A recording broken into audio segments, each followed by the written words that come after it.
Занимавате се с толкова много и все прекрасни неща. Как успявате с всичко това? И сигурно, защото съм зодия близнаци и не мога да стоя. Малко с годините ставам все по-голям работохолик. Не знам, и в България е така, и в актьорската професия, и в другите професии, че всеки трябва да прави по няколко неща, за да живее нормално, достойно.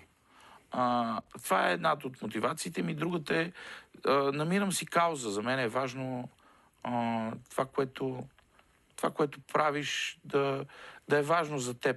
Не да мислиш за парите или за нещо ми, просто ако всички си обичаха работата и си я вършиха с желание на макс, смятам, че държавата щеше да върви много по-добре. И понеже сега с Разградския театър се занимаваме с Станислав Стратиев, който е гениален автор, значи този човек 90-те години е предвидил какво ще се случи днес. Той пише все едно, това се случва в момента. Много е особено, направо настръхвам, като говоря за това.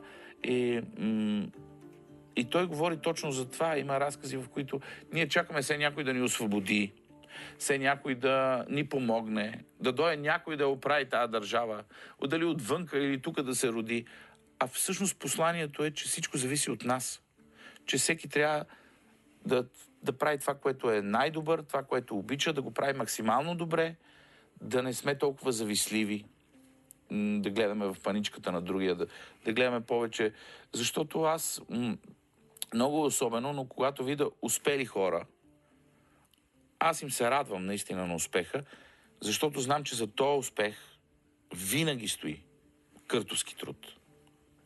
И той, виж какво е придобил, виж тук какво. Не, този човек е работил много. Работил е повече от тебе, повече от мене и си го е заслужил. И дори да има повече акъл, то пак е било усилие за да развие този мозък и така.